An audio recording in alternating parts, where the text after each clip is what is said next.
The billionaire tycoon humiliated the farmer, but the child beside her looked just like him.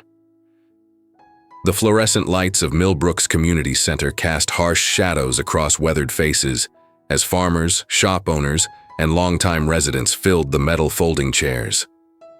Outside, October rain drummed against the windows of the converted warehouse that had served as their town hall for 3 decades.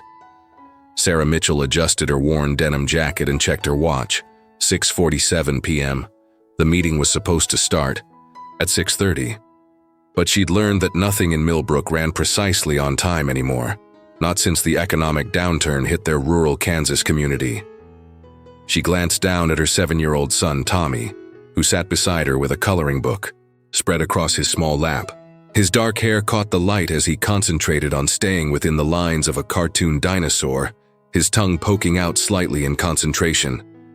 The resemblance was uncanny, the same sharp jawline that would emerge as he grew older, the same intense focus that seemed to block out everything around him when he was determined. "Mama, why are all these people so angry?" Tommy whispered, looking up at her with curious brown eyes that seemed too old for his face. Sarah smoothed his hair, a gesture that had become automatic over the years. "They're not angry, sweetheart. They're worried. Sometimes grown-ups get loud when they're worried about important things." The murmur of conversation died as Mayor Henderson stepped up to the microphone at the front of the room. His flannel shirt was pressed but showed wear at the elbows, and his gray beard couldn't hide the stress lines that had deepened over the past year. Behind him, a banner hung crookedly. "Millbrook Community Development Forum. Folks, I know you're all here because you've heard the rumors," Henderson began, his voice carrying the slight tremor that had developed since his heart attack last spring. "Tonight, we're going to hear directly from Blackstone Development Corporation about their proposal for our town." A ripple of tension moved through the crowd. Sarah felt it in her shoulders, the same tightness she'd carried since the certified letter arrived at her farm 2 weeks ago. The letter that had made it clear her family's 150-year-old property stood directly in the path of progress, as they'd called it. The back doors of the community center opened with a bang that made everyone turn. 3 men in expensive suits entered, their shoes clicking against the concrete floor with the confidence of people who owned everything they walked on. The man in the center was tall, broad-shouldered, with silver-streaked hair that probably cost more to maintain than most of the farmers made in a month. Even from across the room, Sarah could see the cut of his suit, the gleam of his watch, the way he surveyed the room like he was calculating its worth. Marcus Blackstone. She'd seen his face on magazine covers in the grocery store checkout line, usually accompanied by headlines about his latest real estate empire expansion or his messy divorce from some socialite. What she hadn't expected was the way her breath caught in her throat when she saw him, or the way Tommy suddenly looked up from his coloring book. "That man looks like me, Mama," Tommy said, his voice carrying further than Sarah would have liked. In the suddenly quiet room, several heads turned toward them, including Mayor Henderson's, whose eyes widened slightly before he cleared his throat into the microphone. "Well, let's get started then. Mr. Blackstone, the floor is yours." Marcus Blackstone stepped forward, and Sarah noticed how he moved, controlled, deliberate, like every gesture was calculated for maximum impact. When he spoke, his voice filled the room without effort. "Ladies and gentlemen, I'm here tonight to talk about opportunity, about bringing jobs, modern infrastructure, and economic growth to a community that, frankly, has been left behind by progress." The words hit Sarah like physical blows. Left behind. As if their way of life, their connection to the land, their tight-knit community was somehow inferior to whatever vision he had for their town. "What you're proposing will destroy everything that makes this place worth living in," called out Jim Henderson, the mayor's brother, from the front row. Blackstone's smile was sharp as winter wind. "Mr. Henderson, with all due respect, clinging to the past won't pay your bills or secure your children's futures. Sometimes progress requires difficult decisions." Sarah found herself standing before she realized she'd made the decision to speak. The room turned toward her, and she felt the weight of dozens of eyes, but none more intense than Marcus Blackstone's gaze as it fixed on her face, then flickered down to Tommy beside her. My family has worked this land for 5 generations, she said, her voice steadier than she felt. We've survived the Dust Bowl, the farm crisis of the 80s, drought, flood, and everything else nature and the economy could throw at us. We're not clinging to the past. We're preserving something that has value beyond what you can put on a balance sheet. Blackstone stepped closer, his eyes never leaving her face. And what's your name, miss? Sarah Mitchell. Ms. Mitchell. Drew out her name like he was tasting it. I appreciate your sentiment, truly I do. But sentiment doesn't create jobs. Sentiment doesn't bring young people back to dying communities. Your attachment to tradition is admirable, but it's also exactly why places like this are disappearing. The condescension in his tone made Sarah's jaw clench. She was acutely aware of her second-hand clothes, her calloused hands, the way she must look to him, a simple farm woman who couldn't possibly understand the complexities of modern business and development. Maybe the reason young people leave isn't because there aren't enough shopping malls and strip clubs, Sarah shot back, but because people like you have made it impossible for family farms to survive.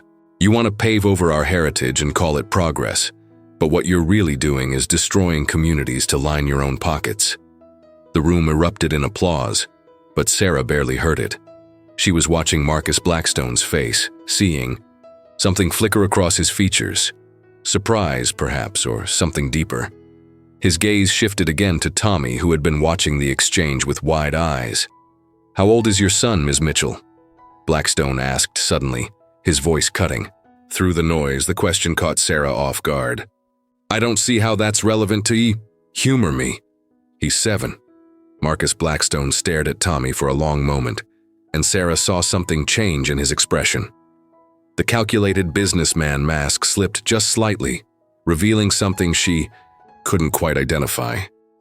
When he looked back at her, his eyes held a question she wasn't ready to answer. 7 years old, he repeated quietly, as if the words held more weight than they should.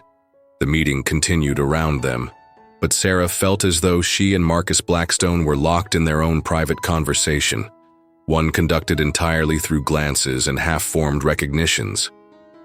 She gathered Tommy closer to her side, but not before she caught the way the boy was studying the man at the front of the room, with an intensity that made her stomach twist with old fears and older secrets. As the crowd grew more heated and Mayor Henderson struggled to maintain order, Sarah made a decision that would prove to be either the bravest or most foolish thing she'd ever done. She would fight Marcus Blackstone's development plan with everything she had. What she hadn't counted on was the possibility that Marcus Blackstone might be fighting his own battle, one that had started 7 years ago and was only now coming to light. The next morning dawned gray and drizzly, the kind of weather that made Sarah's old farmhouse creak in all its joints. She stood at her kitchen window watching Tommy chase their border collie Rex around the yard while she nursed her second cup of coffee. The events of the previous night felt surreal in the pale morning light, but the certified letter from Blackstone Development still sat on her kitchen table, its legal language as cold and impersonal as the man who'd signed it. Sarah's phone buzzed against the Formica countertop. The caller ID showed her sister Jennifer's name, and she answered with a sigh that Jennifer would undoubtedly interpret correctly. I heard about the meeting, Jennifer said without preamble. Mrs. Peterson called me this morning. She said you stood up to some big-shot developer and made quite the impression. Sarah leaned against the counter, watching Tommy's breath puff in small clouds as he ran. It wasn't about making an impression, Jen. It was about standing up for what's right. She also said the guy kept staring at Tommy like he'd seen a ghost. The coffee suddenly tasted bitter. Sarah had hoped that particular detail wouldn't make the rounds through Millbrook's efficient gossip network quite so quickly. Mrs. Peterson needs to mind her own business. Sarah. Jennifer's voice took on the tone she'd used when they were teenagers and she'd caught Sarah sneaking out. You know I love you, and I've never pressed you about Tommy's father. But nothing. Sarah's voice was sharper than she intended. Tommy's father isn't part of our lives, and that's not going to change. Even if he's trying to buy your farm out from under you. The words hung in the air between them like smoke, Sarah closed her eyes, remembering a different autumn 8 years ago, when she'd been 22 and working as a waitress in Kansas City. She'd been so naive then, so ready to believe that love could bridge any gap between two people from different worlds. "I have to go," Sarah said. "Tommy needs breakfast before school." "Sarah, wait." But Sarah had already hung up. She called Tommy inside, helped him out of his muddy boots, and went through the motions of preparing breakfast while her mind drifted back to a time she'd spent years trying to forget. She'd met Marcus at a hotel restaurant in Kansas City, where she'd been working double shifts to save money for community college. He'd been in town for some business deal, staying in the penthouse suite and eating alone most nights. She'd been drawn to his intensity, the way he seemed to see possibilities where others saw only problems. He'd been drawn to her authenticity, her lack of artifice in a world where everyone wanted something from him. For 3 weeks, they'd existed in a bubble that felt separate from both their real lives. He'd never told her he was married. She'd found that out from a tabloid magazine. 2 months later, when she was already showing and trying to figure out how to raise a child on her own. By then, Marcus Blackstone had returned to his penthouse apartments and billion-dollar deals, probably never giving a second thought to the waitress from Kansas. "Mama, you're burning the eggs," Tommy said, tugging on her sleeve. Sarah blinked, back to the present, quickly removing the pan from the heat. The eggs were indeed burned around the edges, but Tommy ate them anyway, humming to himself between bites. He was a good kid, resilient, curious, kind to animals and old people. Sarah had raised him to be proud of who he was, even if she'd never been able to tell him the whole truth about where he came from. After dropping Tommy at school, Sarah drove into town to pick up supplies at Henderson's Feed and Hardware. The store occupied the ground floor of a brick building that had been constructed in 1923, and Jim Henderson had been running it since his father's death 15 years earlier. It was the kind of place where you could buy everything from chicken wire to birthday cards, and where Jim would let you put purchases on credit during hard months. "Sarah," Jim called out as she entered, the brass bell above the door announcing her arrival. "Heard you gave that developer what for last night. About time someone stood up to those vultures." "He's just doing his job, I suppose," Sarah replied, though the words felt hollow. She selected a bag of feed for her chickens and tried to ignore the way other customers were looking at her, some with approval, others with the kind of curiosity that meant they'd been talking about her and Tommy. "His job is destroying communities," said Eleanor Morrison, who ran the flower shop next door. "I heard he's planning to tear down half of Main Street for some kind of shopping complex." Sarah paid for her feed and was heading for the door when she nearly collided with a man in an expensive suit. For a moment, she thought it was Marcus himself, but this man was younger, with softer features and nervous energy. "Ms. Mitchell? I'm David Reynolds, Mr. Blackstone's assistant. He'd like to speak with you privately if you have a few minutes." Sarah felt every eye in the store focus on her. "I think we said everything that needed saying last night." "Please," David said, his voice dropping. "It's important. There are aspects of this situation that weren't discussed at the public meeting."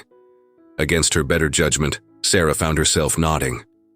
David led her outside to a black sedan with tinted windows. Marcus Blackstone sat in the back seat, looking somehow different in the gray morning light. Older, more tired, less like the commanding figure from the night before.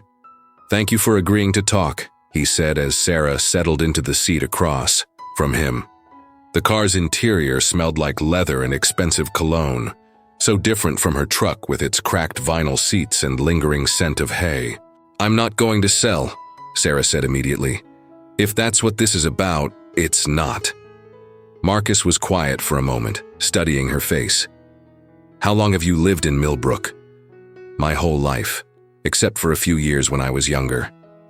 Sarah kept her voice steady, though her heart was beating faster. "Why? Your son, Tommy." Marcus's voice was carefully controlled. "He looks familiar." Sarah felt the world shift slightly, like the moment before an earthquake when animals sense what's coming but humans remain oblivious. "Children often resemble strangers. It's just one of those things." He has my eyes, Sarah. The use of her. First name, spoken in that voice she remembered from whispered conversations in hotel rooms, made her breath catch. I think you're mistaken. Marcus reached into his jacket and pulled out a photograph. A school picture, the kind with the artificial blue background that every parent in America recognized. Tommy's gap-toothed smile beamed from the photo, his dark hair neatly combed, his brown eyes bright with mischief. Where did you get that? Sarah's voice was barely a whisper. It wasn't hard to find. School records are surprisingly accessible when you know where to look. Marcus set the photo on the seat between them. He's 7 years old. 7 years. 5 months to be precise, which means he was born in May, 8 years ago. Sarah's hands were trembling now and she clasped them together in her lap. What do you want? I want the truth. Marcus leaned forward slightly. I remember you, Sarah, Kansas City 8 years ago, the Marriott downtown. You were working in the restaurant there. You were married. The words came out harsher than Sarah intended, and Marcus flinched as if she'd slapped him. Yes, I was, unhappily, but yes, that doesn't excuse what I did, how I handled things. You didn't handle anything. You disappeared. I had to return to New York. There was a crisis with one of my companies, and then Victoria, my ex-wife. She found out about... She threatened to destroy me in the divorce if I had any contact with you. Sarah laughed, but there was no humor in it. So you chose your money over your responsibility. I chose survival. Victoria had enough dirt on my business practices to send me to prison. She made it clear that any attempt to contact you would result in both our lives being destroyed. Our lives? Sarah shook her head. You have no idea what our lives have been like. Do you know what it's like to raise a child alone? To work 3 jobs and still struggle to pay for school clothes? To lie awake at night wondering if you're enough, if you can give him everything he needs? Marcus was quiet for a long moment. When he spoke, his voice was softer than she'd ever heard it. No, I don't, but I'd like to learn. Sarah stared at him, searching his face for signs of deception or manipulation. All she saw was a man who looked as lost as she felt. Why now? Why show up here after all this time? Because I didn't know. Marcus said quietly, I never knew about Tommy. I thought, when you didn't contact me, I assumed there was nothing to contact me about. I tried, Sarah whispered. I called your office. They said you were unavailable and took a message. I called 6 times. Marcus closed his eyes. Victoria, she must have intercepted the calls. She controlled everything during the divorce proceedings. They sat in silence, the weight of 8 years of misunderstanding settling between them. Outside the car, life in Millbrook continued. Mrs. Peterson walking her elderly spaniel, teenagers, skateboarding past the post office, Jim Henderson loading bags of fertilizer into pickup trucks. Normal life proceeding as if Sarah's world hadn't just shifted on its axis. What happens now? Sarah asked finally. I don't know, Marcus admitted. I came here to buy land for development. I never expected to find this. Are you going to tell him? That depends on you. He's your son, Sarah. You've raised him, cared for him, made all the decisions that mattered. I don't have the right to disrupt his life just because of biology.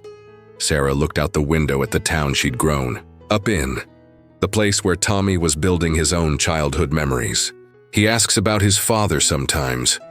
I've always told him that his father was a good man who couldn't be part of our lives. Maybe that was closer to the truth than either of us realized. Something in Marcus's voice made Sarah look at him again. The powerful businessman from the night before was gone, replaced by someone who looked uncertain, even vulnerable. I should go, Sarah said. I need to pick Tommy up from school. Sarah. Marcus reached out as if to touch her hand, then stopped himself. I know I have no right to ask this, but could I meet him? Properly, I mean. Not as the man trying to buy your farm, but as what, Marcus? What exactly are you asking me? I don't know yet. I just know that I can't walk away from this, not again. Sarah opened the car door, letting in the cool October air. I need time to think. Of course, I'll be staying at the Marriott in Topeka for the rest of the week. If you want to talk more, David has my number. Sarah climbed out of the car, then turned back. Marcus, that development project is the furthest thing from my mind right now. As the sedan pulled away, Sarah stood on the sidewalk watching it disappear down Main Street. Around her, Millbrook continued its quiet existence, unaware that the lives of its residents hung in the balance of decisions being made in expensive cars and corporate boardrooms. But for Sarah, everything had changed in the space of a single conversation. The past she'd tried so hard to bury had returned, wearing a $1,000 suit and asking questions she'd never thought she'd have to answer. She had 3 hours before Tommy got out of school. 3 hours to decide whether to open a door she'd spent 7 years keeping locked, or to protect the life they'd built together by keeping the truth buried where it belonged. Sarah didn't go straight home after the encounter with Marcus. Instead, she found herself driving the back roads of Shawnee County, past fields where corn stubble pushed through the first frost of the season. The landscape was familiar, comforting in its predictability, but today it felt different, as if she were seeing it through someone else's eyes, someone who might view it as an obstacle to progress rather than a testament to endurance. She ended up at Hillcrest Cemetery, where 5 generations of her family rested under weathered headstones. Her grandmother's grave was in the newer section, marked with a simple granite stone that read, Helen Patricia Mitchell, 1932-2019, beloved mother and grandmother. Sarah had brought Tommy here many times, teaching him to pull weeds from around the headstone, and telling him stories about the great-grandmother who had taught her to can peaches and milk cows. I don't know what to do, Grandma, Sarah whispered, settling cross-legged on the brown grass. I thought I was protecting him, but maybe I was just protecting myself. The wind rustled through the oak trees that bordered the cemetery, carrying the scent of wood smoke from someone's chimney. In a few hours, she would pick Tommy up from school, and he would chatter about his day, show her the drawing he'd made in art class, ask for help with his math homework. Their normal routine, the life they'd built together through countless small decisions and daily acts of love.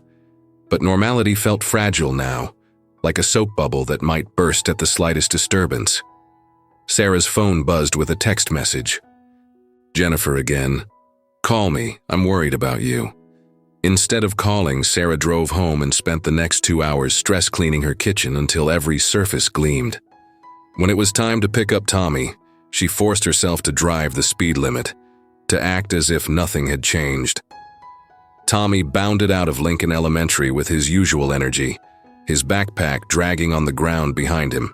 At 7, he still had the unconscious confidence of a child who believed the world was fundamentally safe, that the adults in his life would handle whatever problems arose. Mrs. Patterson says we're going to start a unit on local history, Tommy said as he buckled his seatbelt. We get to interview old people about what Millbrook was like when they were kids. Can I interview Mr. Henderson? He's really old and he knows everything about the hardware store. I'm sure Mr. Henderson would love that, Sarah replied, though her mind was elsewhere. She found herself studying Tommy's profile in the rearview mirror, seeing Marcus in the stubborn set of his jaw, the way he drummed his fingers against his leg when he was thinking. Mama, are you okay? You seem sad. Tommy's perception had always been sharp, one of those children who picked up on emotional undercurrents that adults tried to hide.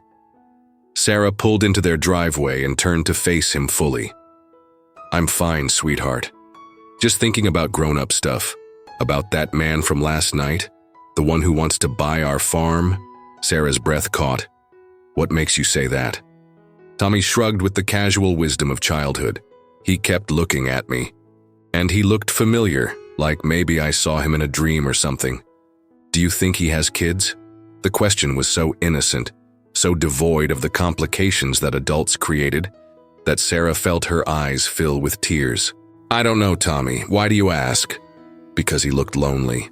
Sometimes when I see grown-ups who look lonely, I wonder if they have kids to hug them and make them feel better. Sarah unbuckled her seatbelt and turned to wrap Tommy in a fierce, hug, breathing in the scent of his shampoo and the lingering smell of school cafeteria pizza. "You have such a big heart, baby. Don't ever lose that, okay?" "Okay, Mama, but you're squishing me." They went through their usual after-school routine. Snack, homework, chores. But Sarah found herself watching Tommy with new eyes. She saw Marcus in his intense concentration when he worked on math problems, in the way he cocked his head when he was listening carefully. But she also saw herself in his gentleness with their aging barn cat, in his habit of making up songs while he did dishes. After dinner, as Tommy settled in front of the television with Rex curled beside him, Sarah stepped out onto the front porch. The autumn air was crisp, carrying the promise of the hard winter that meteorologists were predicting. She could see lights beginning to twinkle in farmhouse windows across the valley, each one representing a family, a history, a connection to the land that went back generations. Her phone rang, and she wasn't surprised to see Jennifer's name on the display. "You can't avoid me forever," Jennifer said without preamble. "I'm not avoiding you, I'm just processing." Processing what exactly? Because Mrs. Peterson says you got into some kind of fancy car with that developer today. And now, half the town is wondering if you're going to sell out to the highest bidder. Sarah closed her eyes. "It's not about the farm, Jen. Then what is it about?" Sarah was quiet for so long that Jennifer finally spoke again, her voice softer. "Sarah, what's going on? You're scaring me." "Tommy's father is here, in Millbrook." The silence on the other end of the line stretched out until Sarah wondered if the call had dropped. "Jesus, Sarah, are you sure?" "I'm sure. What does he want?" "I don't know.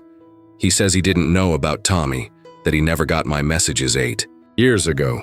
Do you believe him?" Sarah leaned against the porch railing, watching a hawk circle high above the pasture. "I think I do. His ex-wife. It sounds like she was controlling, manipulative. She might have prevented him from knowing." "So what are you going to do?" "I don't know that either. He wants to meet Tommy, but not as some stranger trying to buy our farm. As his father." "And what do you want?" It was the question Sarah had been avoiding all day. What did she want? For 8 years, she'd built a life based on the assumption that she and Tommy were better off alone, that Marcus Blackstone was a closed chapter in their story. But seeing him again, hearing the regret in his voice, watching him study Tommy's photograph with such longing. "I want what's best for Tommy," Sarah said finally. "That's not what I asked." Sarah smiled despite everything. Jennifer had always been able to cut through her deflections. I want to believe that people can change, that someone can make a terrible mistake and still be worth a second chance. Do you still have feelings for him?" The question hung in the evening air, like the call of a mourning dove. Sarah thought about Marcus as he'd been 8 years ago. Intense, passionate, full of dreams and ambitions that had seemed exciting rather than threatening. Then she thought about the man in the expensive suit who'd looked at Tommy's photograph with such naked vulnerability. "I have feelings," Sarah admitted. "I'm just not sure what they are yet." They talked for another few minutes before Jennifer had to go deal with her own children's bedtime routines. Sarah remained on the porch, watching the lights come on in Millbrook's scattered houses. Somewhere in Topeka, Marcus was probably sitting in another anonymous hotel room, wondering about the son he'd never known existed. When she went back inside, Tommy was asleep on the couch, one arm draped over Rex's neck. Sarah gently woke him and helped him up to his room, going through the familiar ritual of teeth brushing and pajamas and bedtime stories. As she tucked him in, Tommy looked up at her with those serious brown eyes. "Mama, if my daddy ever came back, would you be mad at him?" Sarah's hand stilled on the quilt her grandmother had made. "What makes you ask that, sweetheart?" "I don't know. I just think about him sometimes. I wonder if maybe he wanted to come back but couldn't, like if he was sick or lost or something." Out of the mouths of babes. Sarah kissed Tommy's forehead, breathing in the familiar scent of his skin. "I think if your daddy ever came back, we'd have to talk about a lot of things. But I wouldn't be mad at him for wanting to know you. How could anyone not want to know you? Tommy smiled sleepily. I love you, Mama. I love you too, baby. More than all the stars in the sky. After Tommy fell asleep, Sarah sat at her kitchen table with a cup of tea and David Reynolds' business. The number was printed in embossed gold lettering, as expensive looking as everything else associated with Marcus Blackstone. She turned the card over and over in her fingers, thinking about choices and consequences, about the difference between protecting someone and imprisoning them. At 9:47 p.m., she picked up her phone and dialed. Marcus answered on the second ring, as if he'd been waiting. Sarah, he wants to meet you, she said without preamble. Not as Marcus Blackstone, the developer, but as someone who might be important in his life. I don't know how to make that happen without turning his world upside down. We'll figure it out, Marcus said quietly. Together, if you're willing. Sarah looked around her kitchen, at Tommy's drawings held to the refrigerator with magnets, at the muddy boots by the back door, at the life they'd built together through pure determination and stubborn love. I'm willing to try, she said. But Marcus, if you hurt him, if you make promises you can't keep or disappear when things get complicated, I will make sure you regret ever coming back to Kansas. I understand. Do you? Because this isn't about your guilt or your regrets or whatever midlife crisis brought you to Millbrook. This is about a little boy who deserves better than he's gotten from the men in his life. There was a long pause before Marcus spoke again. You're right. And Sarah? For what it's worth, I think he's gotten pretty damn good from the woman in his life. After they hung up, Sarah sat in the quiet kitchen for a long time, listening to the old house settle around her. Tomorrow, she would have to figure out how to introduce a 7-year-old boy to the father he'd never known, how to navigate the complicated waters of blended families and shared custody, and all the things she'd never thought she'd have to consider. But tonight, she allowed herself to feel something she hadn't experienced in 8 years. Hope. The next morning brought unseasonably warm weather, the kind of October day that felt like a gift from summer. Sarah decided to take Tommy to Henderson's Pond after school, figuring that neutral ground might be the best place for what would either be the most important conversation of her son's life or the biggest mistake she'd ever made. She'd called Marcus early that morning, before Tommy woke up, and they'd agreed to meet at the pond at 4 o'clock. It was a place Tommy loved, where he'd learned to fish with old Pete Henderson, and where Sarah had brought him to feed ducks since he was old enough to walk. If this went badly, she didn't want the memory tainted by being somewhere too close to home. All day, Sarah found herself distracted, burning toast at breakfast and putting milk in the pantry instead of the refrigerator. When Jennifer called to check on her, Sarah's voice sounded strange even to herself. You don't have to do this today, Jennifer said. You could wait, think about it more. No, Sarah replied, watching Tommy through the kitchen window as he helped her gather eggs from the chicken coop. I've been thinking about it for 8 years. If I wait any longer, I'll lose my nerve completely. What are you going to tell him? The truth, as much of it as a 7-year-old can handle. And if it goes badly? Sarah was quiet for a moment, watching Tommy gently coax a nervous hen off her nest. Then we'll deal with it. But Jennifer, what? If it goes well, what if Tommy gets to have a father who actually wants to be in his life? When she picked Tommy up from school, he seemed to sense her nervous energy. In the truck, he chattered about his day, how Madison Peterson had lost a tooth at lunch, how their class hamster had gotten loose and hidden under Mrs. Patterson's desk, but he kept glancing at Sarah with curious eyes. Are we going straight home? He asked, as Sarah turned toward Henderson's Pond instead of their usual route. I thought, we might stop at the pond first. It's such a beautiful day, and I have something I want to talk to you about. Tommy perked up. Are we getting a dog?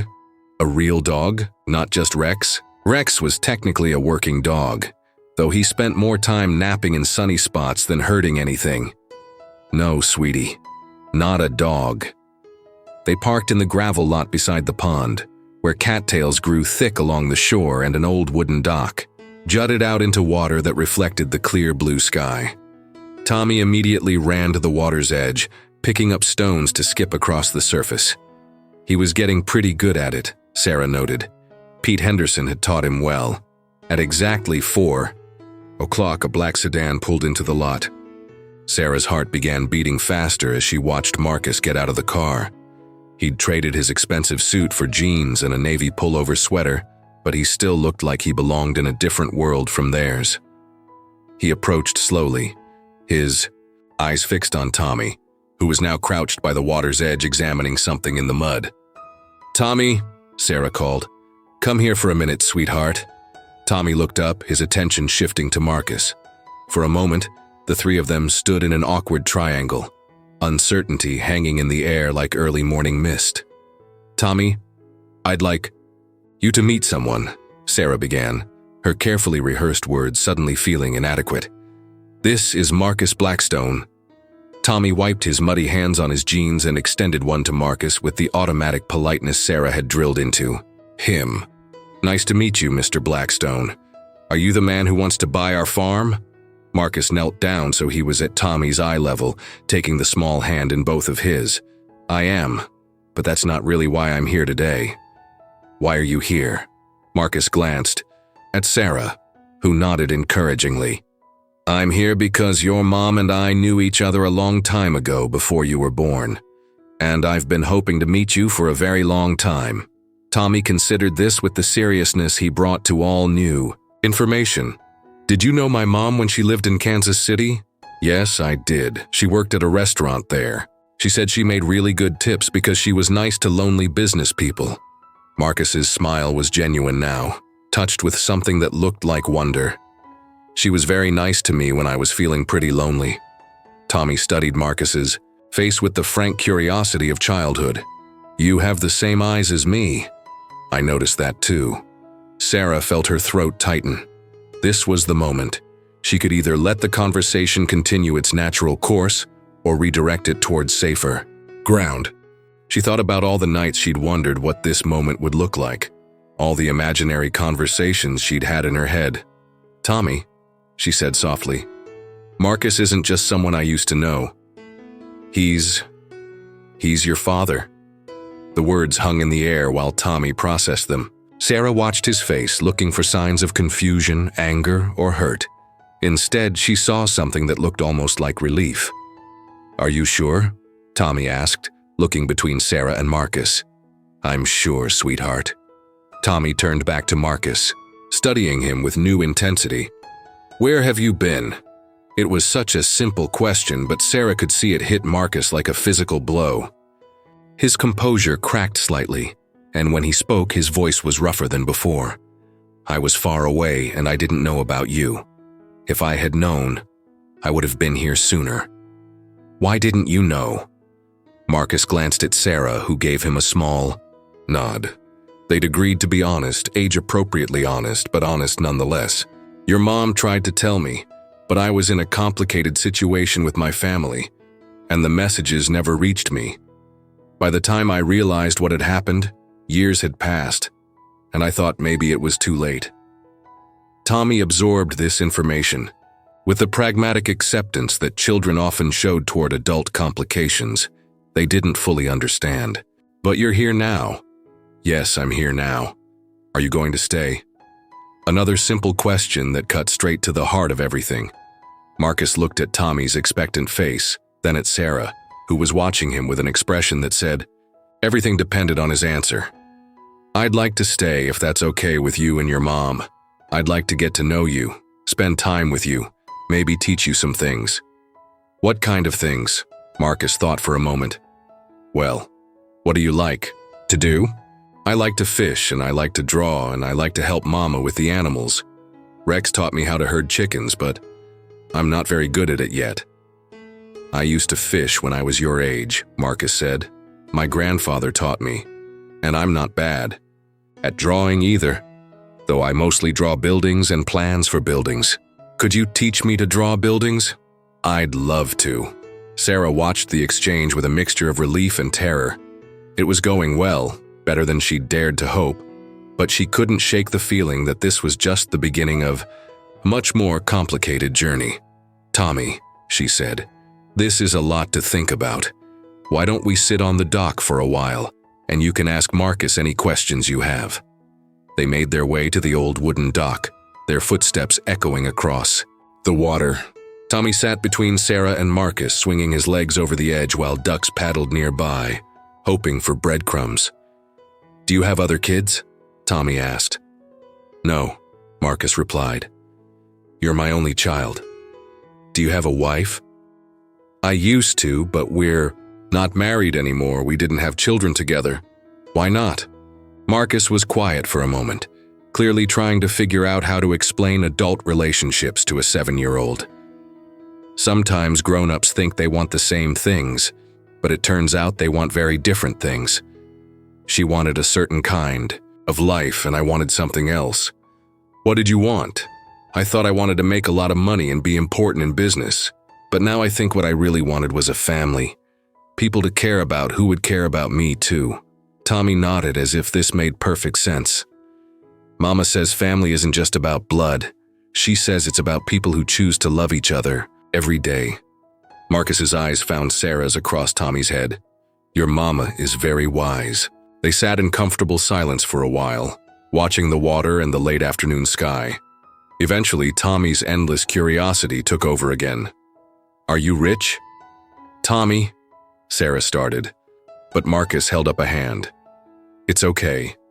Yes, I have a lot more money than most people." "Are you going to give us money?" "Tommy!" Sarah's voice was sharper now. "It's a fair question," Marcus said. "Tommy, I'd like to help take care of you the way fathers usually do.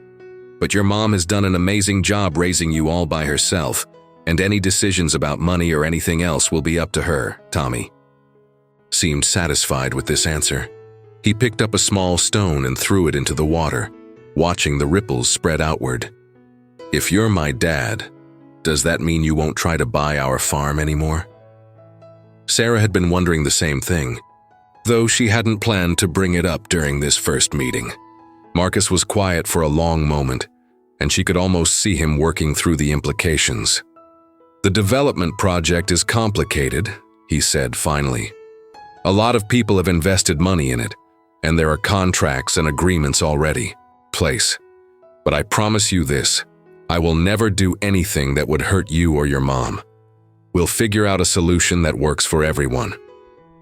"What if there isn't a solution that works for everyone?" Sarah asked. Marcus looked at her directly. "Then I'll choose what's best for my family." The word family hung in the air between them, loaded with possibility and hope and fear. Sarah felt tears prick her eyes, but she blinked them away. This was Tommy's moment, not hers. "Can I call you Dad?" Tommy asked suddenly. The question seemed to surprise Marcus as much as it did Sarah. His composure finally cracked completely, and Sarah could see him fighting back tears.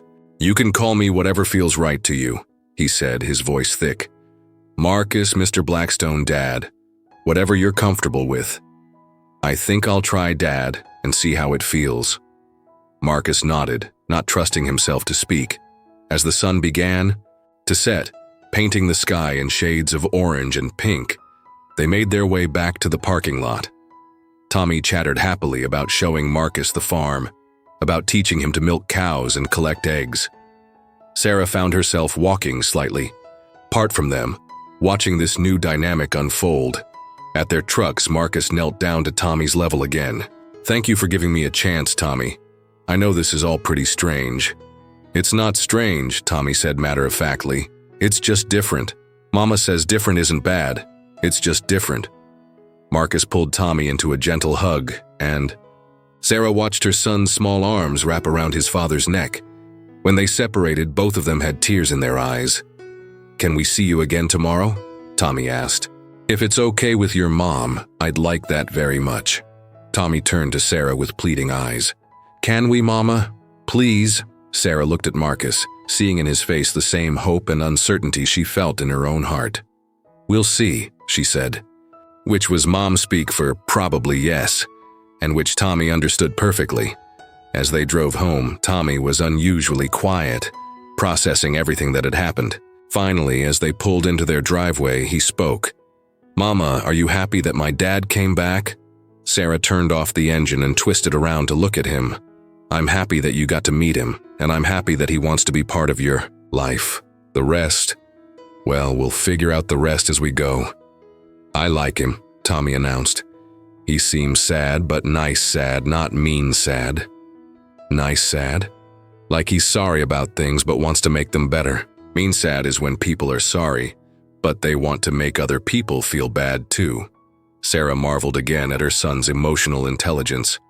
"You're pretty smart, you know that?" "I know," Tommy said with 7-year-old confidence. "Can we have pancakes for dinner?" Meeting my dad made me hungry.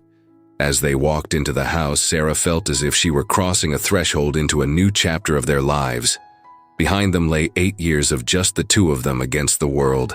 Ahead lay unknown territory, shared custody and step relationships and all the complicated negotiations that came with co-parenting. But watching Tommy hang up his jacket with unusual care, humming to himself as he went about his evening routine, Sarah felt something she hadn't experienced in years: cautious optimism. Maybe, just maybe, this story would have a happier ending than she'd dared to imagine. 3 weeks later, Sarah found herself in a situation she'd never imagined. Sitting in a Manhattan law office, watching Marcus sign papers that would effectively kill the Millbrook development project. Through the floor-to-ceiling windows, she could see Central Park in its autumn glory, but her attention was fixed on the man across the mahogany conference table who was choosing his son over his shareholders. "The investors won't be happy, David," Reynolds said quietly, reviewing the settlement documents. "This is going to cost the company millions." "Then they shouldn't have invested in something that would destroy communities," Marcus replied, his signature bold across the bottom of each page. "Besides, I'm not abandoning the project entirely. I'm redirecting it." Sarah still couldn't quite believe what Marcus was proposing. Instead of the massive shopping complex that would have required tearing down half of Millbrook, he wanted to create something he called heritage tourism, a working farm museum that would preserve the agricultural character of the area while bringing in visitors and revenue. He'd spent the past 2 weeks consulting with historians, agricultural experts, and tourism boards, developing a plan that would actually enhance rather than eliminate the town's rural character. "It's risky," the lead attorney warned. "Heritage tourism is a much smaller market than retail development, but it's sustainable," Marcus countered. "And it honors what's already there instead of erasing it." Sarah watched him work, seeing echoes of the passionate man she'd fallen in love with 8 years ago. But this version of Marcus was different, more grounded, more thoughtful about consequences. Fatherhood, even in its earliest stages, seemed to be changing him. The transformation hadn't been easy. Those first few weeks after Tommy learned the truth had been a careful dance of boundaries and expectations. Marcus had started spending weekends in Millbrook, staying at the small bed and breakfast on Main Street, and gradually becoming part of Tommy's routine. Saturday morning fishing trips, Sunday afternoon drawing lessons, quiet dinners at Sarah's, kitchen table where Marcus looked almost comically large in her grandmother's delicate dining chairs. Tommy had adapted with the resilience of childhood, though he still sometimes looked at Marcus with wondering eyes, as if he couldn't quite believe. This man was real and permanent. Sarah was the one who struggled with the adjustment, torn between gratitude for Tommy's happiness and fear that she was losing control of the life she'd built so carefully. "Are you sure about this?" she asked Marcus as they left the law office. "Your business partners think you've lost your mind." Marcus hailed a taxi, his movements easy and confident in the city environment that was so foreign to Sarah. "My business partners think a lot of things. Most of them are wrong." They rode in comfortable silence through Manhattan traffic, past restaurants and shops that probably cost more than Sarah's monthly grocery budget. She was still adjusting to this aspect of Marcus's life. The casual wealth, the way he moved through expensive spaces as if he belonged there. It was a reminder of how different their worlds were, how much they still had to learn about each other. "Tommy wants to see where you live," Sarah said as they approached Marcus's apartment building. "He's been asking about it for weeks. And what do you think about that?" Sarah looked up at the gleaming tower of glass and steel, trying to imagine Tommy's reaction to Marcus's penthouse. "I think he should see all parts of your life, not just the parts that fit comfortably in Millbrook." Marcus's apartment was everything Sarah had expected, and nothing she was prepared for. Floor-to-ceiling windows offered a view of the city that seemed to stretch to infinity. The furniture was modern and minimal, beautiful but not particularly comfortable looking. Everything was clean and expensive and completely without personality. "It's not very kid-friendly, is it?" Marcus said, following her gaze around the sterile living room. "Not exactly." Sarah walked to the windows, looking out at the city lights beginning to twinkle in the gathering dusk. "Is this really how you want to live?" "It's how I thought I wanted to live. Now I'm not so sure." They ordered dinner from a restaurant that Marcus claimed made the best Thai food in the city, though Sarah suspected she could have gotten equally good food for a fraction of the price in Kansas City. As they ate, sitting at Marcus's dining table that looked like it had never been used for anything as mundane as family meals, they talked about the future. "I've been thinking about spending more time in Kansas," Marcus said. "Maybe finding a place in Millbrook, or at least in Topeka." "What about your business?" "Most of what I do can be done remotely these days, and the things that require my physical presence, well, maybe I've been too hands-on for too long. Maybe it's time to trust other people to handle some of the day-to-day operations." Sarah studied his face, looking for signs that this was just another grand gesture that wouldn't survive contact with reality. "You don't have to completely upend your life, Marcus. Tommy and I aren't going anywhere. We can work out a custody arrangement that doesn't require you to abandon everything you've built." "What if I want to abandon some of it?" Marcus reached across the table and took her hand, the gesture still surprising in its intimacy. "What if I've figured out that the life I built isn't actually the life I want?" Sarah felt her heart speed up at his touch, at the implication behind his words. "What are you saying?" "I'm saying that I spent 8 years building a life that looked successful from the outside, but felt empty on the inside. And now I have a chance to build something real, something that matters. I don't want to waste it." "Marcus," Sarah started, but he continued.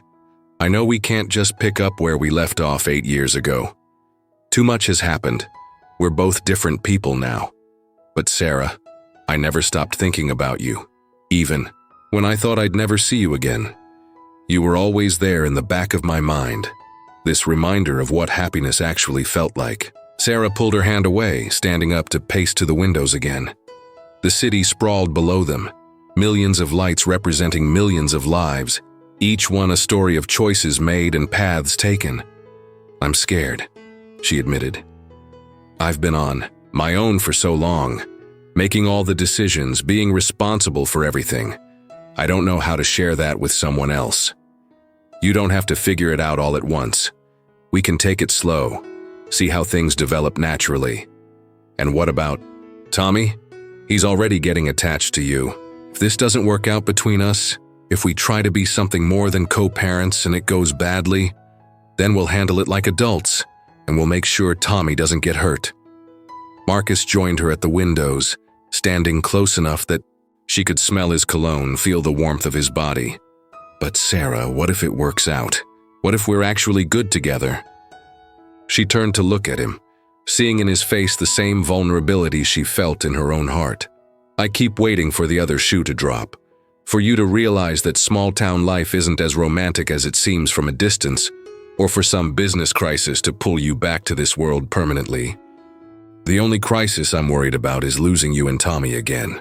Before Sarah could respond, Marcus's phone buzzed with a text message.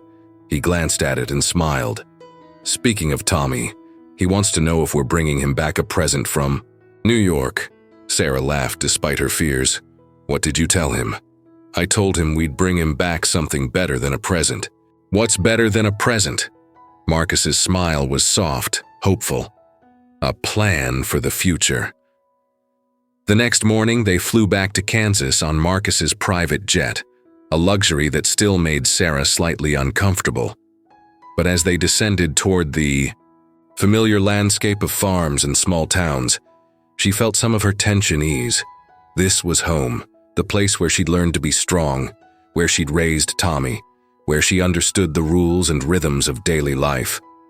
Tommy was waiting for them at the small regional airport, practically vibrating with excitement. Jennifer had picked him up from school and driven him to meet their plane, and Sarah could see the questions in her sister's eyes as she watched Marcus sweep Tommy up in a hug. "Did you see the Empire State Building?" Tommy asked without preamble. "Did you eat pizza?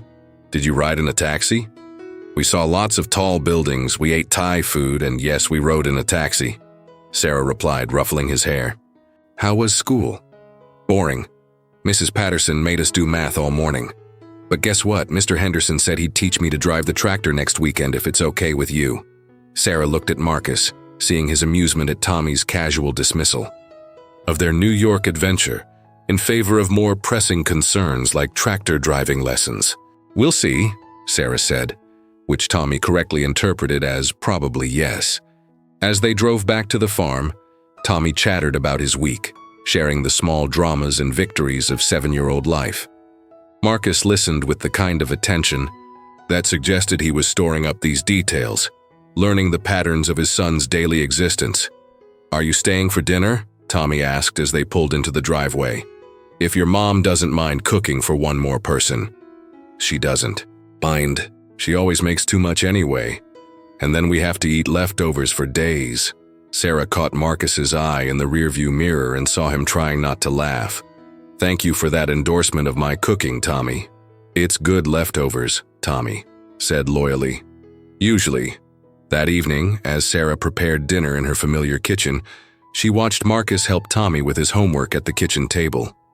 It was such a domestic scene, so normal and comfortable, that she had to remind herself how new and fragile this arrangement still was. But as she listened to Marcus patiently explain long division, using examples that Tommy could relate to, if you have 84 eggs and you want to put them in cartons of 12, how many cartons do you need? Sarah felt something inside her chest loosen. Maybe this could work. Maybe they really could build something together. After dinner, after Tommy's bath and bedtime story, Sarah and Marcus sat on the front porch swing, watching the stars emerge in the clear Kansas sky. The October air was crisp, carrying the scent of wood smoke and the distant sound of cattle lowing in neighboring pastures. "I meant what I said in New York," Marcus said quietly, "about wanting to build a life here." "I know you did. I'm just not sure you really understand what that means yet." "Then teach me." Sarah looked at him in the dim light from the porch lamp, seeing the sincerity in his expression. "It means community potluck dinners where everyone brings a casserole. It means knowing your neighbor's business whether you want to or not. It means that Tommy will always be the boy whose father showed up when he was 7, and people will have opinions about that. I can handle opinions. It means snow days when school is canceled and you can't get to town because the roads are passable. It means veterinary emergencies at 3 in the morning and crops that fail despite your best efforts. It means living on a budget and shopping at thrift stores and fixing things yourself instead of buying new ones." Marcus was quiet for a moment, and Sarah wondered if she'd finally succeeded in scaring him off. Then he spoke, his voice thoughtful. "It also means Tommy learning to drive a tractor with Mr. Henderson. It means being part of something that goes back generations. It means that when Tommy grows up and has children of his own, he'll have stories to tell them about the place where he learned to fish and milk cows and be part of a community that cared about him." Sarah felt tears prick her eyes. "Yes, it means that too." "Then I'm in," Marcus said simply. "For all of it. The good, the bad, and the casserole dinners." Sarah laughed despite her tears. "You say that now, but wait until you've been to your 5th church potluck this month and eaten your weight in green bean casserole. I'll learn to love green bean casserole." "No one loves green bean casserole. We just pretend to for the sake of community harmony." They sat in comfortable silence, the porch swing creaking gently as they rocked back and forth, In the distance, Sarah could see the lights of other farmhouses, each one representing a family, a history, a connection to the land that couldn't be measured in dollars or development potential. "Marcus?" she said softly. "Yeah? I'm willing to. Try, with us I mean. Not just as Tommy's parents, but as whatever we might become." He reached for her hand, interlacing their fingers. "I was hoping you'd say that. But we take it slow, really slow. Tommy's happiness comes first, always." "Always," Marcus agreed. Inside the house, they could hear the soft sounds of their son sleeping, the creak of bed springs as he turned over, the gentle whistle of his breathing. It was the sound of security, of a child who knew he was loved and protected. "He's amazing," Marcus said, following her thoughts. "You did an incredible job raising him. We did it together, him and me. He's been my teacher as much as I've been. We have a lot of catching up to do." Sarah squeezed his hand. "We have time, all the time in the world." Above them, the Kansas sky stretched endlessly, dotted with stars that had watched over this land for centuries. Below them, the rich soil held the roots of 5 generations of Sarah's family, and now it would nurture the roots of a new family. Structure, one built on second chances and the courage to believe that some mistakes could be transformed into blessings. As they sat together in the darkness, planning a future neither of them could have imagined just a month ago, Sarah felt the last of her fears drift away like morning mist. They would face challenges, certainly. There would be difficult conversations and moments of doubt, and the inevitable complications that came with blending 2 very different worlds. But they would face them together, she and Marcus and Tommy, building something stronger than either of them could create alone. And in the end, that was what family really meant. Not perfect people making perfect choices, but imperfect people choosing to love each other through all the messy, complicated, beautiful moments that made up a life. A billionaire tycoon had come to Millbrook to destroy a community and had ended up finding the one thing his money couldn't buy: a home. The farmer had stood up to protect her land and had ended up protecting something far more precious: the possibility of love, renewed and deepened by time and forgiveness. And the child who had looked just like him? He slept peacefully in his bed, surrounded by the love of 2 parents who had finally found their way back to each other and to the family they were always meant to be.